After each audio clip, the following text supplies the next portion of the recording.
Good morning. Today is Monday, August 12th, 2024, and this is the first meeting of the Policy Committee for the 24-25 school year. And I'm going to highlight several major bills in the state of Pennsylvania and in the federal government that have resulted in a number of changes to policy.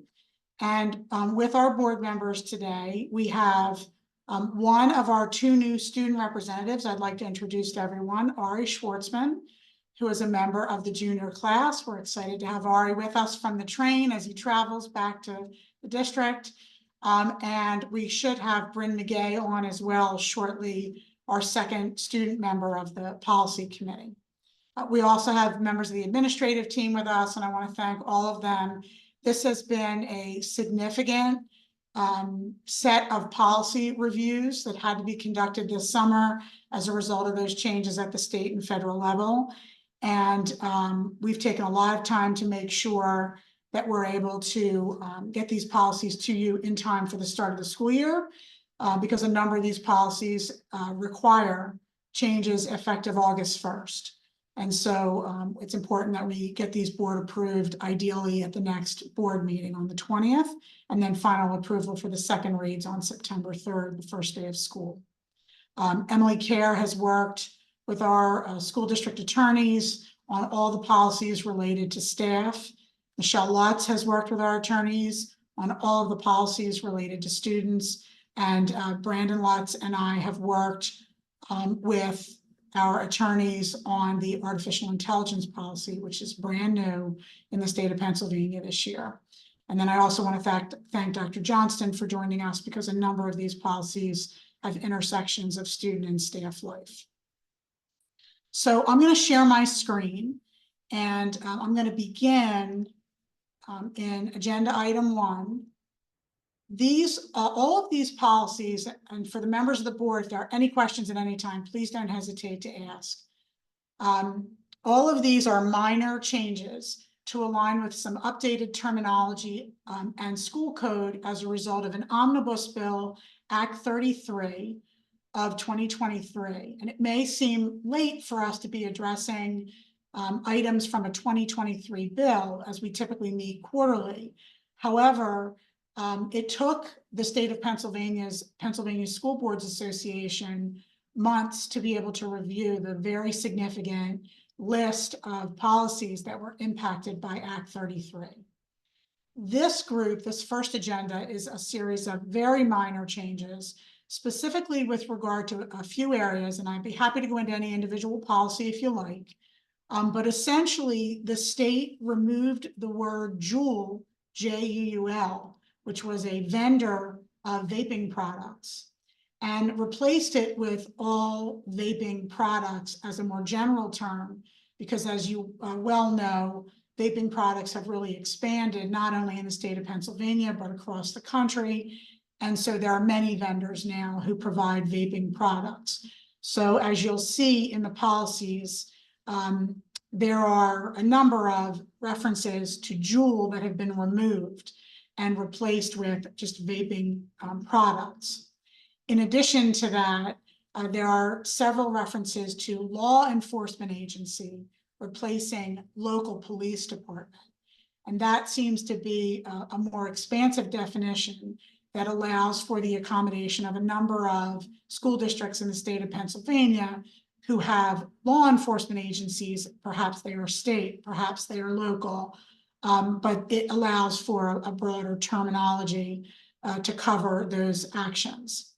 And then in addition to that, 803 school calendar addresses an element of Act 33, which was the idea of either 180 days of school or 900 or 990 hours, 900 at the secondary level, 990 at the elementary level.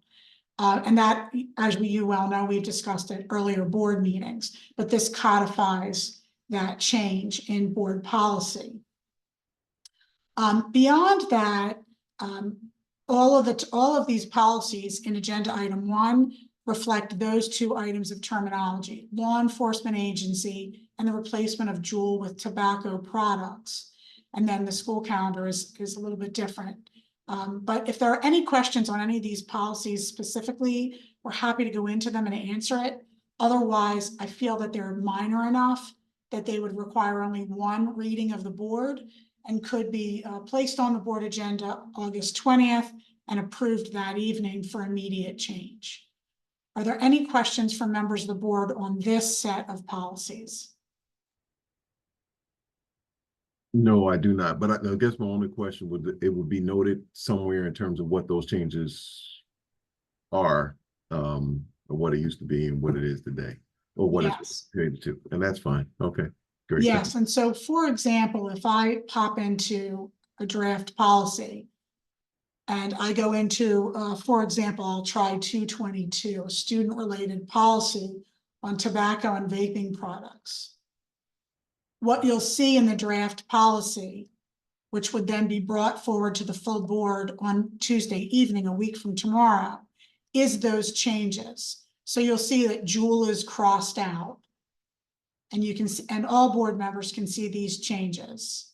And then it's been replaced with, in bold, tobacco and vaping products, rather than including Juuls and other electronic cigarettes, to reflect the more expansive definition of vaping products today.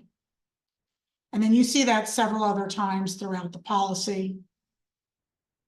You can see where we codify this information for students and families in our code of conduct and in any newsletters. But essentially, these are the kinds of changes that you see in this first agenda item. Okay, thank you. Absolutely. And I'll just go back to our agenda. So for these, the language is so minor, we just felt these are first one read, single read changes. And again, we've had all of these policies also reviewed by our school district solicitors to help us in answering those questions. Are there any other questions from members of the board?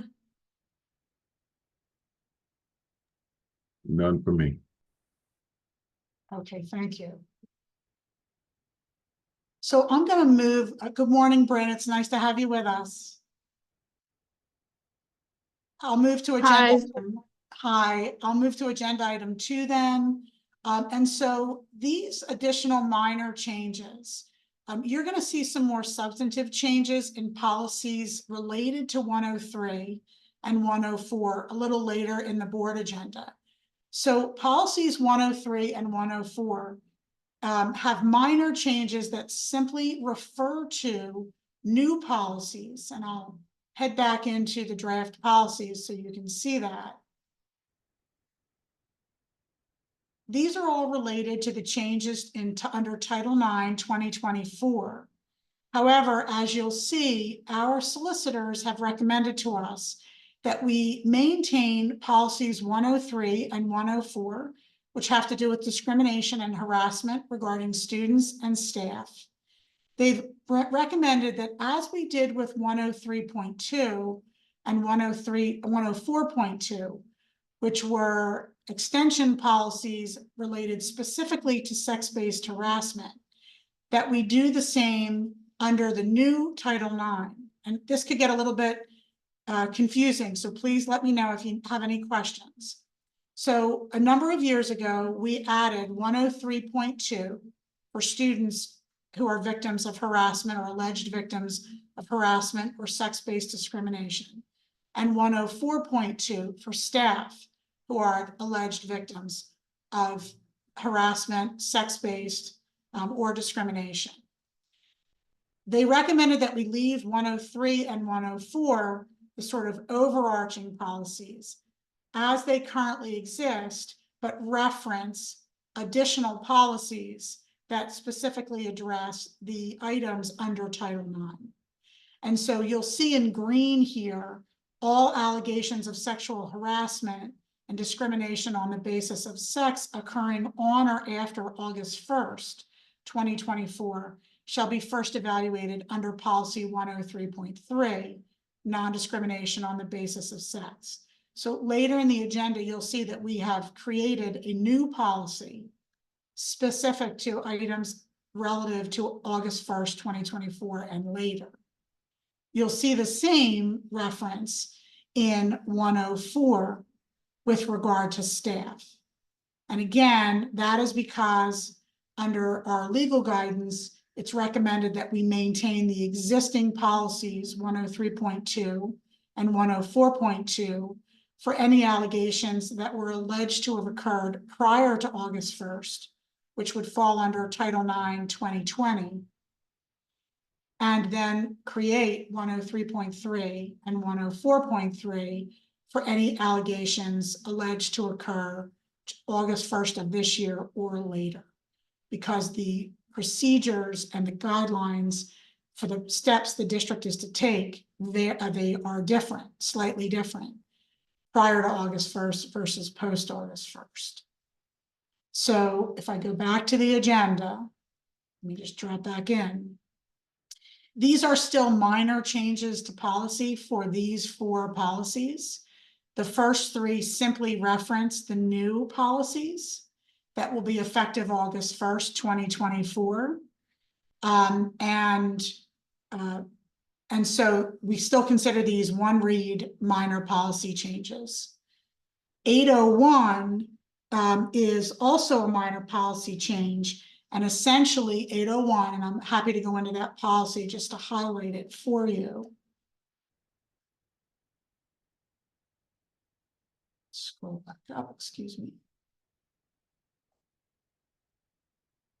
So 801 refers specifically to right to know requests. And so it's in the right to know requests, essentially they only asked one question of us, and we answer it at the bottom.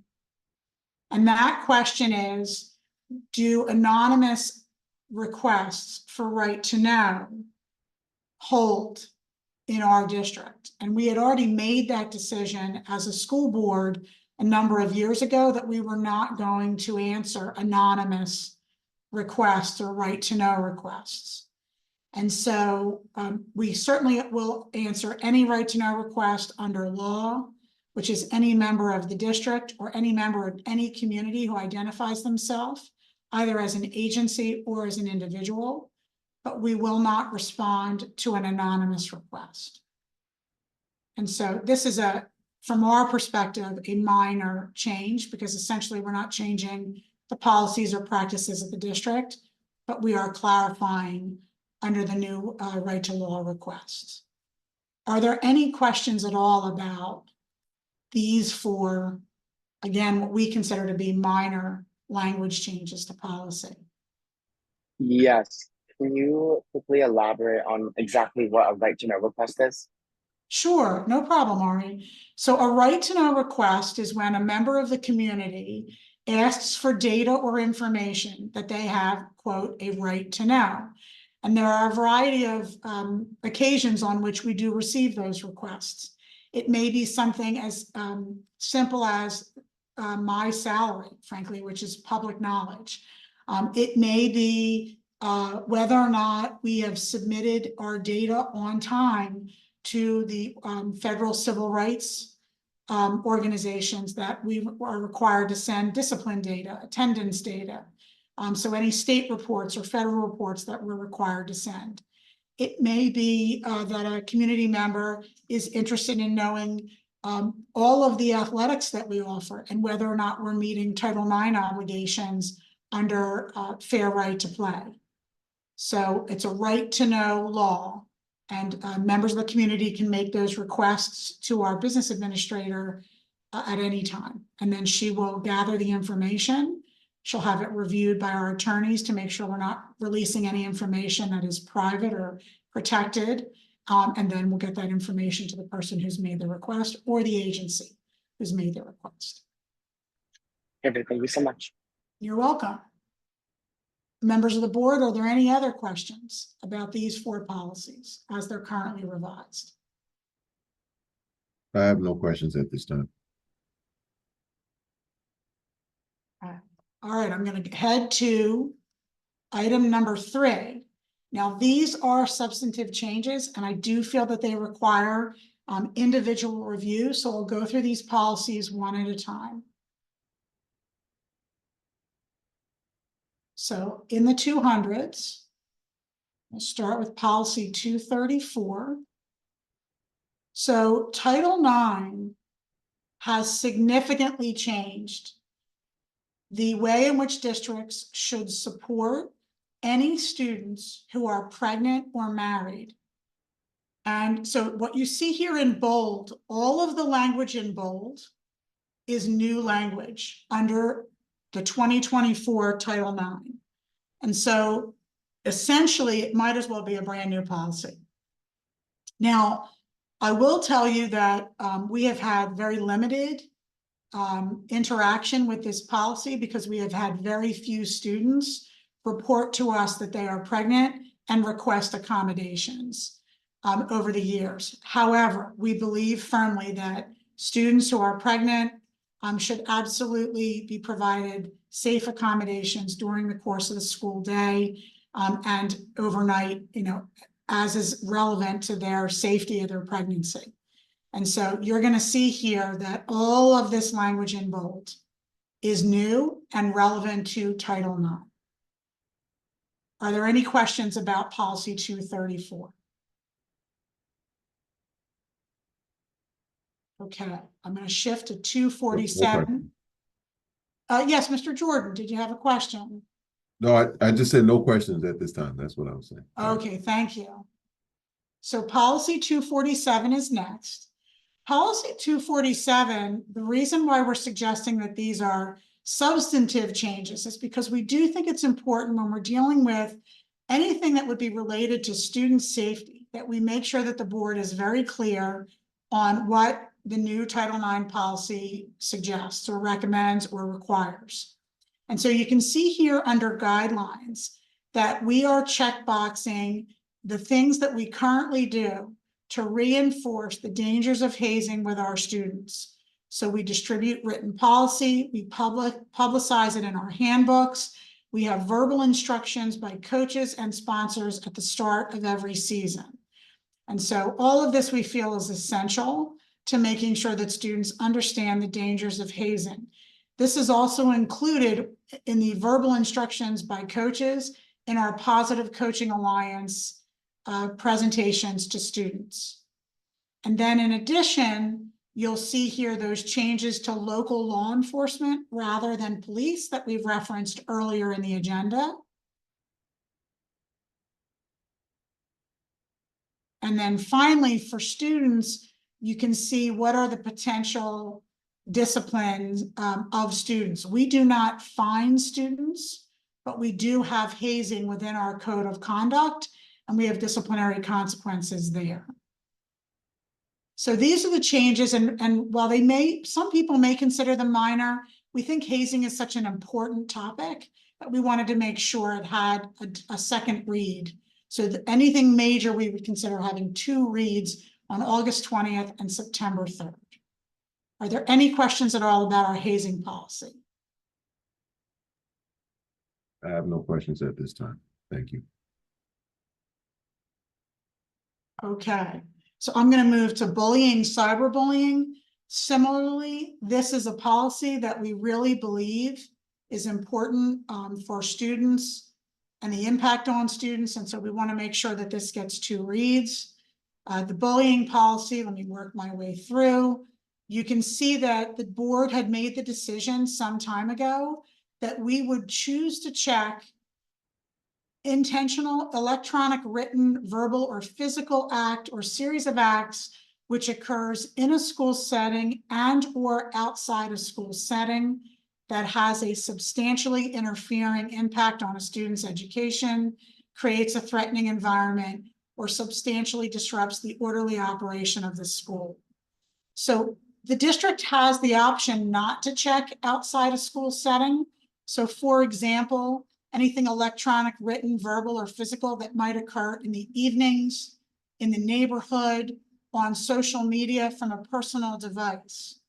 We had made a decision as a district that we thought it was important enough to include acts of bullying outside the school setting if they meet this 3-point effect, that they are severe, persistent, or pervasive. And so this is sort of the district's taking a stand against bullying. whether it's cyberbullying or physical bullying. And then you'll see here just minor language. The state under Title IX and the federal government have asked us to change the title. And so we've done so there. And then the district may develop bullying prevention and intervention programs. We do have this included in our second step programming, K through 8.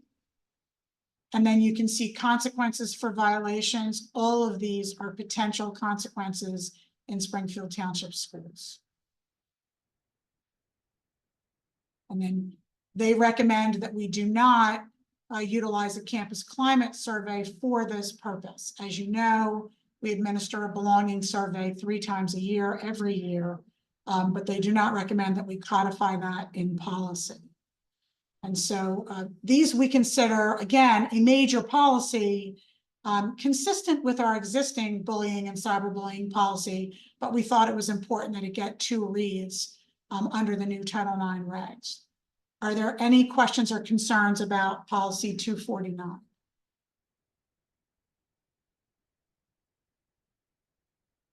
So I have one question.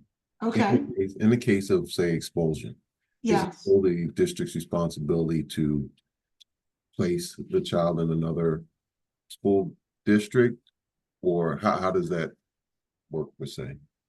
Well, yes, the answer is that under state law, if we expel a student, we are obligated to continue to provide FAPE for that student for the duration of their school years.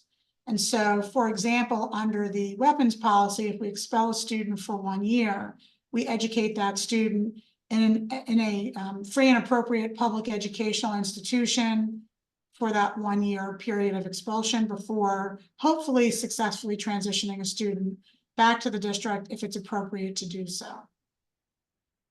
But yes, it is our financial obligation to both place and pay for that student Okay, thank you. if Thank we you. place the student. All right, great. Thank you. Families may choose a different option, and we are not obligated to pay in that case. Understood. Thank you.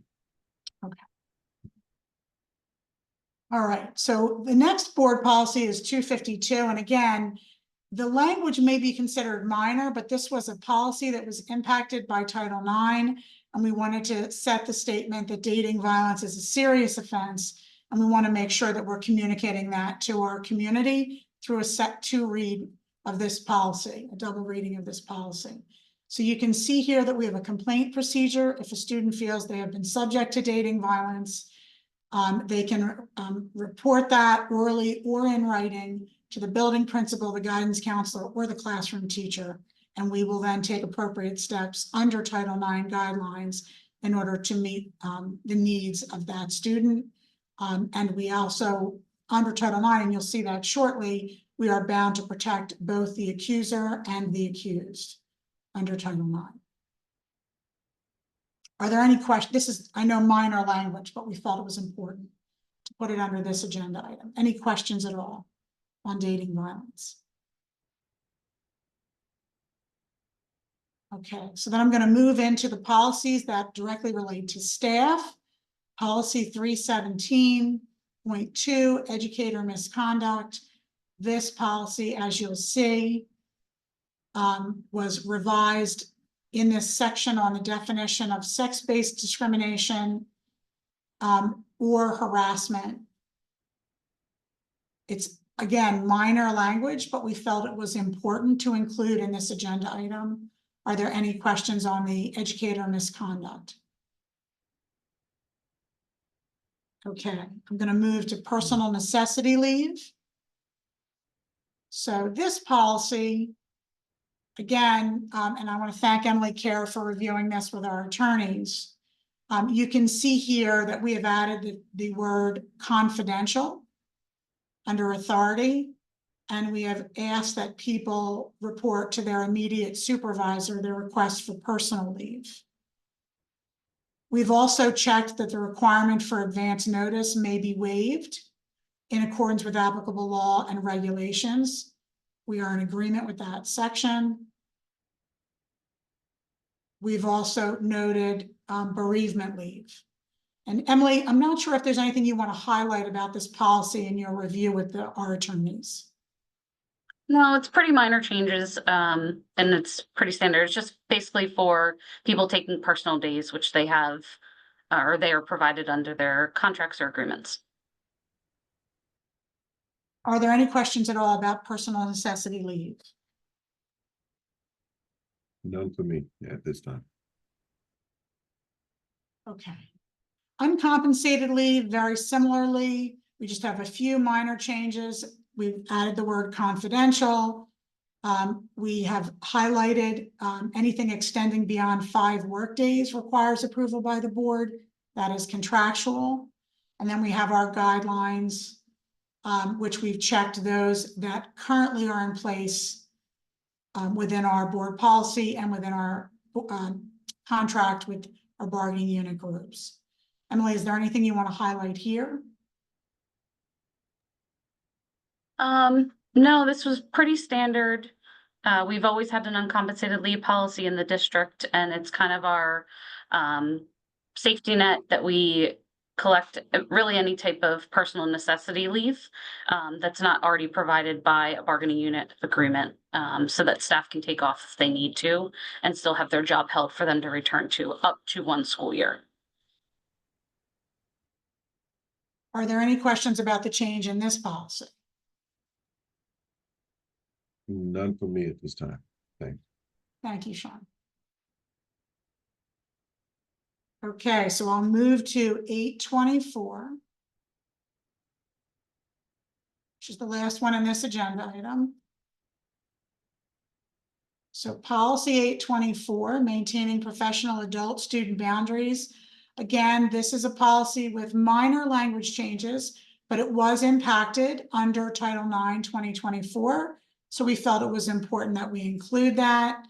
You can see here under number 8, they have added the word legitimately. So accepting massages or offering or giving massages other than in the course of injury care legitimately administered by an athletic trainer, coach, or healthcare provider. You may recall the current federal case against a former trainer in the National Gymnastics Association, which has gained a great deal of attention.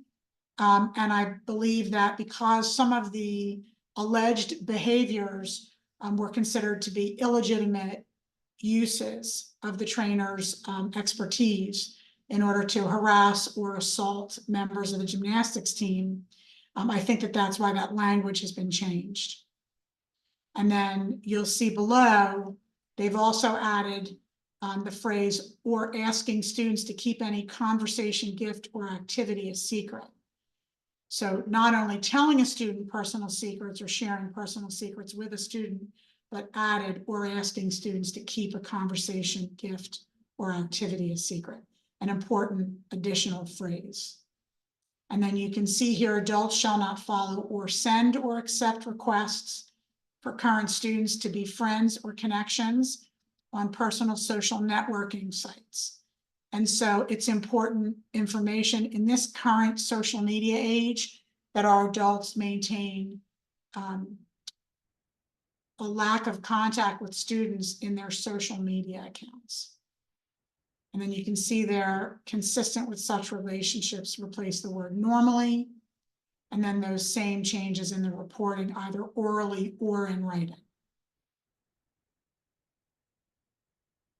Are there any questions about 824?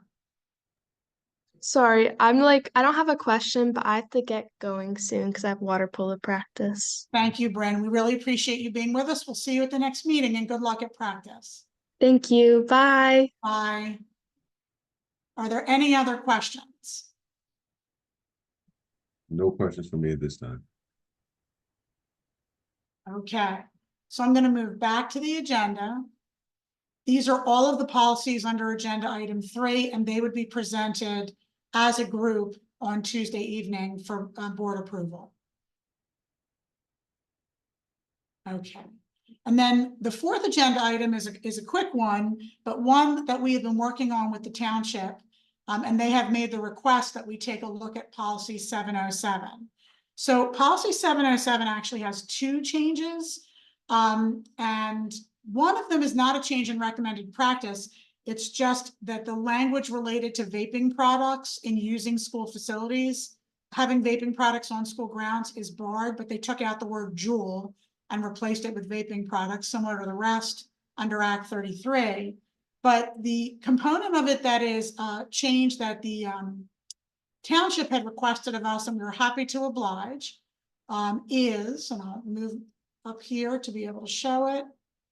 What they've asked us to do under use of school facilities is add this phrase here, a reminder that parking in neighborhoods to attend events on school campuses is not recommended and can result in fines by the Springfield Township Police Department. The police in the township, as well as members of our neighborhoods, residents who live in the areas immediately surrounding the district's campus, have asked that we include this information so that they're able to move safely through those neighborhoods, in particular along Bergen.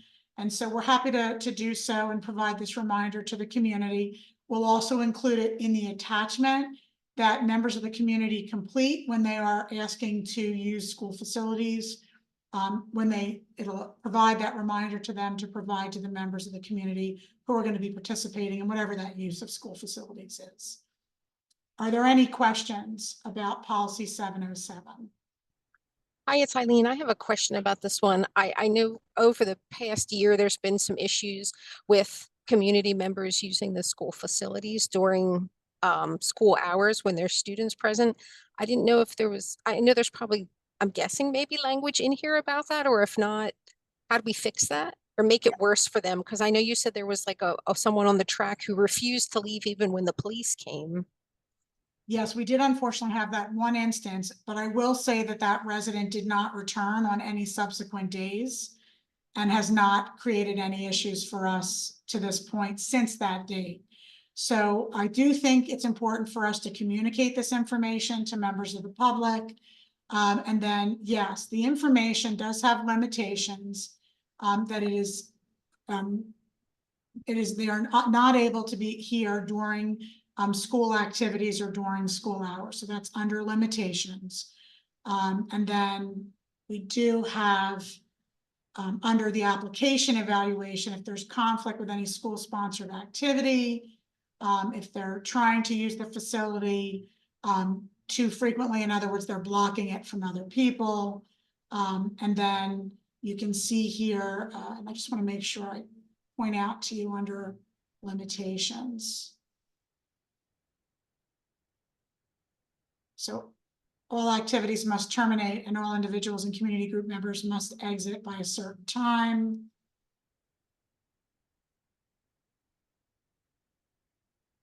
And I have to just double check because I know it's in here.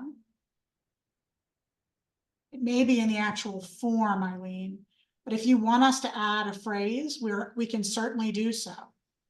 No, I just didn't know if it was in here or not, as to if there was actually a penalty when people don't follow this, like community people, you know, who come on the grounds and don't follow this. And maybe that's outside the scope of a policy. Yes, technically, we can charge a resident with trespassing if it's during the school day or interfering with the school procedures, and the police could get involved in that point. But we really do want to have a positive relationship with our residents, whether they send children to our schools or not. And so in most cases, in the overwhelming majority of cases, community members do exit the campus prior to the start of school at 7:30, and they don't return until school has ended. And that allows us to safely have our students on campus during the course of the school day for lots of outdoor activities. In particular, this tends to occur at the middle school more than anywhere else. On occasion, community members wanting to use playground facilities during the school day at the elementary schools. But we have had good success in communicating with the residents, and our supervisor of campus safety handles that. So Mr. Chinter will go directly to that resident, explain the policy, provide a copy of the policy if necessary. And then I will say that with that one exception you reference on that one day, we've had compliance with members of the community. Awesome. Thank you. You're welcome. I just Okay. had a quick Oh, I'm sorry, question. Mr. Oh, Mrs. Ari. Oh, Ari, yes, what can I do for you?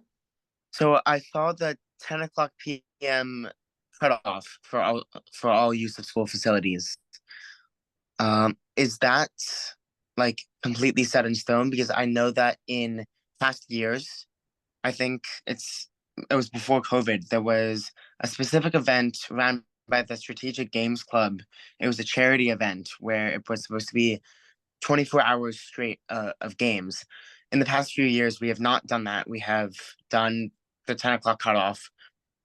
But I was just curious if that part is newer and if it has any wiggle room, basically. I understand. It's a good question, Ari, and this policy actually doesn't reference school district events. So school district events have a different set of standards than these are use of school facilities for groups and organizations not directly connected to the school district.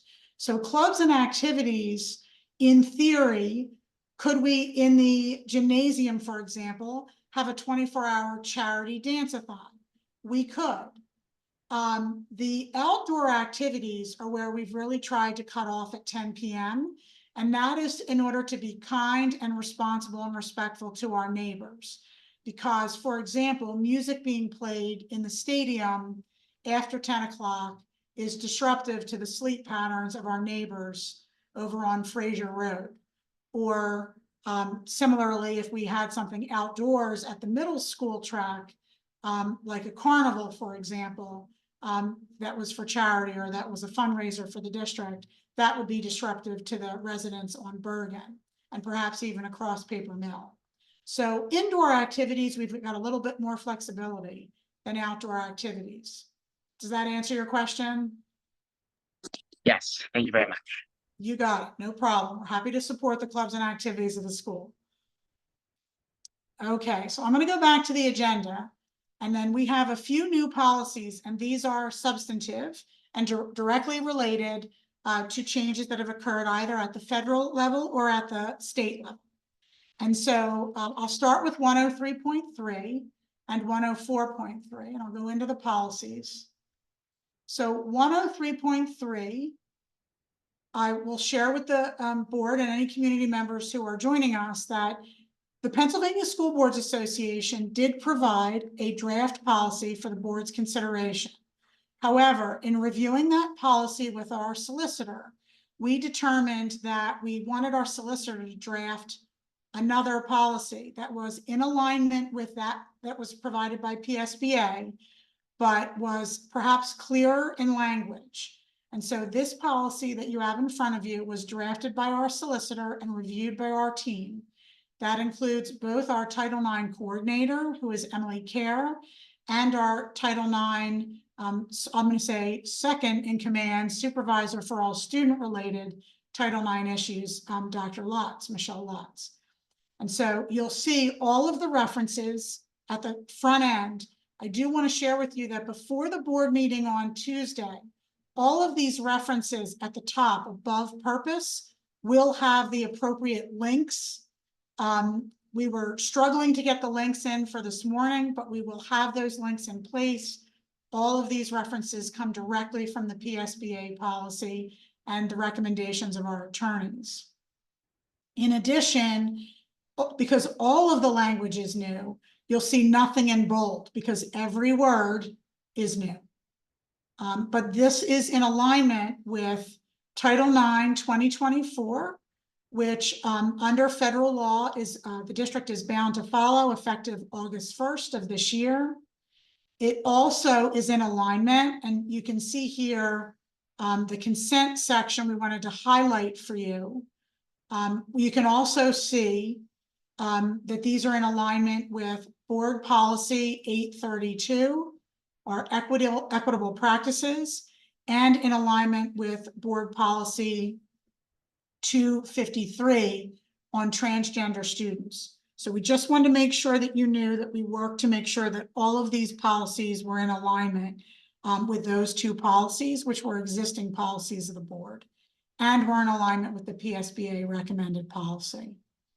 So I'm going to ask Michelle and Emily if there's anything here you think needs to be highlighted for the board in the new policy 1033 relative to 2020 1032.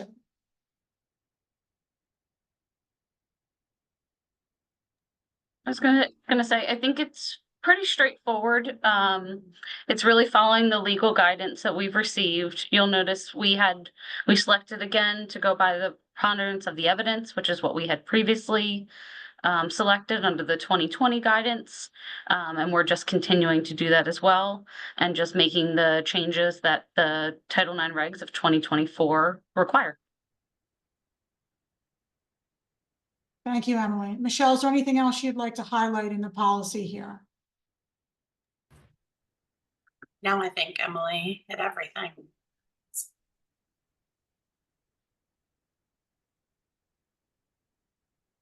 Are there any questions from members of the board? I know this is one of the more substantive policies, so please don't hesitate to ask. I do not have any questions at this time. Okay. All right, and then I'll go to 104.3. So again, this policy, fully drafted by our attorneys, and again, in alignment with all of the policies I've already mentioned. So 253, 832, 103.2, relative to anything that was carried over from the 2020 Title IX to 2024. And referenced, again, these two policies are referenced in 103 and 104. Are there any questions at all on 104.3? So this one specifically references anything that has to do with staff. No questions for me at this time. Okay. All right, so I'm going to go to the other two new policies. So 807 is a new policy in the state of Pennsylvania. And so this is just in alignment with the requirement that the state has put in place. Quite frankly, this is something we have done for years as a district. We're glad to see it included in policy, and that is a moment of silence on the anniversary of September 11th. Our principals have read a statement and provided a moment of silence for years. But again, we're really happy to see that the state has decided to make this a requirement in Pennsylvania. And so not a problem at all. We did delete something that the state offered as an option, which is a daily period of silent prayer or meditation. We don't feel that that's necessary or appropriate in our community right now, but we are happy to provide the moment of silence on September 11th. Are there any questions about policy 807? None from me at this time.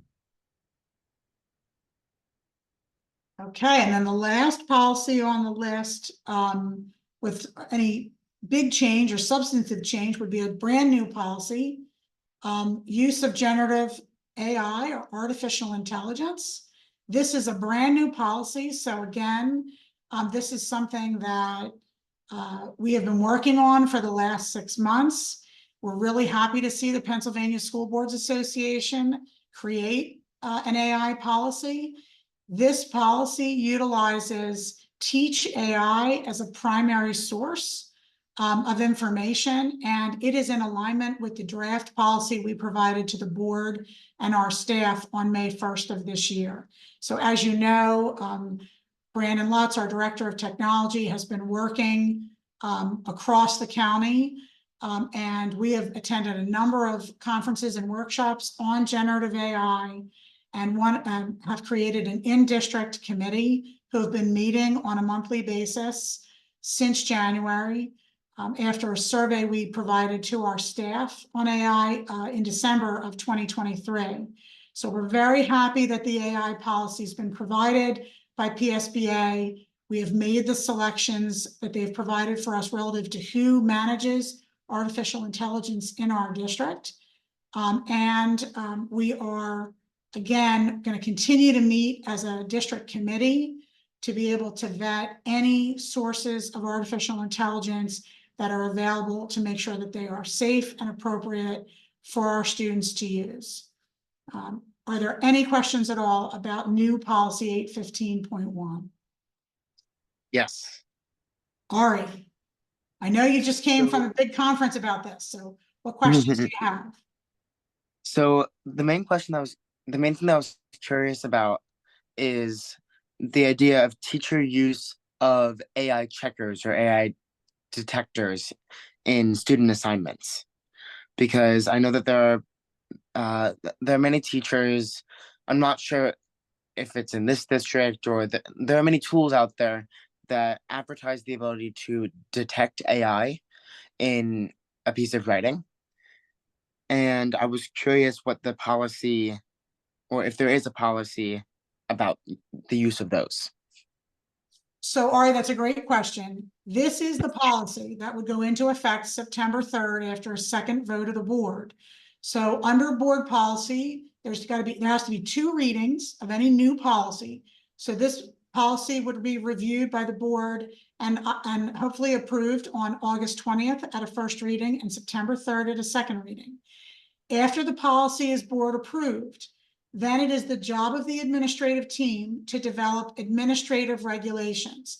If you look at what I'm screen sharing right now, do you see how there's policy numbers and then there's an AR after the number? Yes. So ARs are the administrative regulations that align with the policy that our administrators have to then implement. So it would be our job as an administration, and we would do so with the AI committee. We would draft administrative regulations that would then be implemented. And so your question would be one of the questions we would be asking as we draft that AR. We do currently have a set of recommendations and guidelines for the staff that we published on May 1st. And that was through the committee that we created with representatives of the district staff K through 12. And I know as a member of the superintendent's advisory last year, you were present, I believe, at some of our conversations about getting student input on this as well. And so it would be our plan to speak with our advisory committees, particularly at the middle school and high school, our student advisories, to also get input into that AR and to look at those recommendations and guidelines. And so that would be the next step after this policy gets approved. Thank you so much. You're welcome. Members of the board, are there any other questions about this policy? If we I do need not have any to questions at this time. somehow do the remediation. Thank you, Sean. I'm sorry, we might have had a little bit of interruption there. Were you saying you had no questions?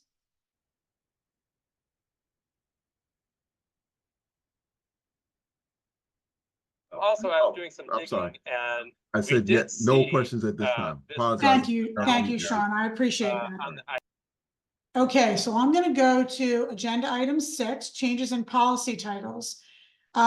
These are to reflect the new Title IX and the fact that there is a difference in cases that might be brought forward or allegations that might be brought forward for incidents that may have alleged to have occurred prior to August 1st versus August 1st or later. So the existing policy 103.2 and 104.2, and I apologize, there's an error there in the second bulleted point.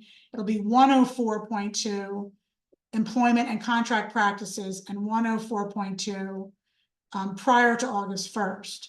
So I will correct the wording of those two, but essentially what we're looking at here is 103.2, non-discrimination in school and classroom practices based on sex, will change to 103.2, non-discrimination in school and classroom practices based on sex prior to August 1st. And then 104.2, that should read non-discrimination in employment and contract practices based on sex, to 104.2, non-discrimination in employment and contract practices based on sex prior to August 1st, 2024. And then 103.3 and 104.3 would be August 1st or later. I'm hoping this is clear, but we need to make this change in order to clarify which policy we'll be following, depending on the date of any alleged incidents. Is this clear to the board? Amy, thank you for nodding for me. I appreciate it. Okay. Yes, it's clear. Thank you, Eileen. All right, and then I'm going to go to the last agenda item, changes in policy, I'm sorry, notices to the committee. So I did want to let you know that we had an inquiry about potentially having the board sign a resolution or adopt a resolution supporting collaboration with Montgomery County to develop housing options for Springfield Township's unhoused residents. I just want to let you know that we reviewed that. And we do believe, Dr. Lutz has done a very thorough review. We do believe that our unhoused residents in our township are very well served by existing agencies. And so while we certainly support ongoing collaboration with the county, we don't feel that the resolution is necessary at this time. We know that the board tries to be judicious about when and how you approve resolutions. We do feel like our unhoused residents are well served at this time. And we're very grateful to the county's resources and regional resources for our unhoused residents, as that impacts our students and families who send their children to our schools. Dr. Lutz, is there anything else you'd like to clarify about that?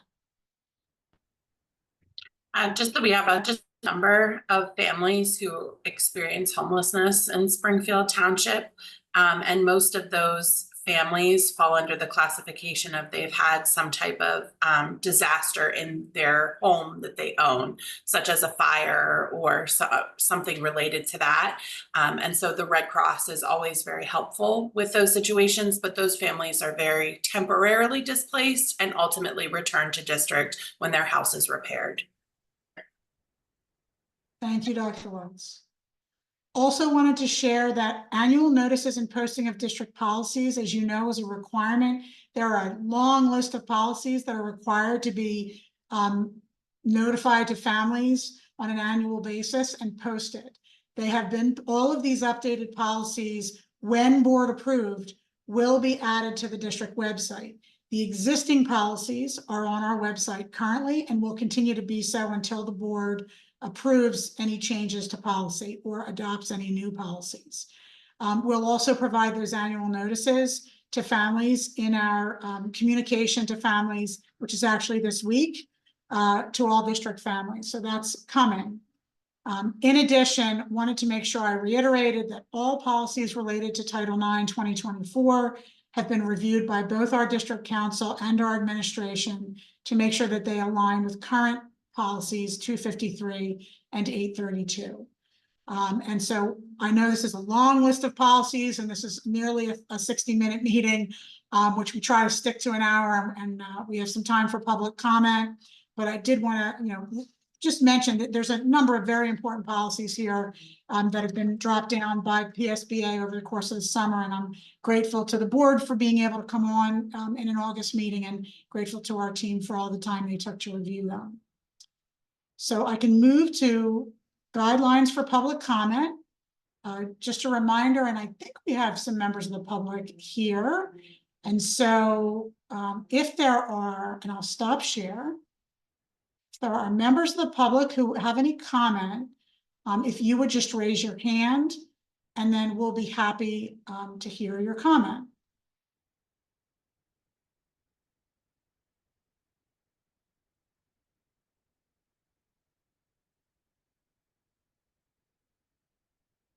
Okay, so I'm not seeing any hands raised. Mrs. Hubley, are you okay to move on? I am. Okay, thank you very much. So future meeting dates, we're looking at a fall meeting. We believe that would be necessary for us, probably late October, early November.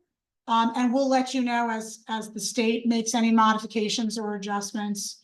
We'll be happy to call another meeting, but we're hopeful that we can continue with quarterly meetings of the policy committee. Are there any other policies or questions of the board at this time? Policies you want us to take a look at, or any questions at all? Hi, it's Eileen. I just have one more question in regard to the policies we were talking about the community using the school grounds during school. It's probably posted, but I can't recall. Are there signage like where the track is and where the tennis courts are that specifically say like you can't be here? It's a great question, Eileen. We do have signage on the stadium at the high school, but we have ordered signage to be more clear with the community at the middle school track, which is where we've had more instances of community, I'll say, efforts to use the facilities during the course of the school day. We've also ordered signage for the tennis courts at the middle school. And at the high school, because those are also areas where on occasion we will have someone who will either start a morning tennis and then want to continue beyond the start of the school day. And again, all of this is for the safety of our students, their privacy and protection, and our access of all of our teachers to be able to use the outdoor facilities safely during the course of the school day and during school hours. So we do have signage ordered and believe that that will all be up prior to the start of this new school year. Thank you. You're welcome. All right, so Mrs. Hubley, that's everything that we have for you today. I'm happy to have a motion to adjourn. Yes, we can do that. All right, thank you very much. Thank you to everybody for your time this morning. And Mrs. Hubley, if you have any questions prior to the board Okay. presentation, I appreciate you doing the report next week. No problem. I'll let you know. Thank you. Thank you. Thanks, everybody. Have a good day. Thank you. Have a great day, everyone.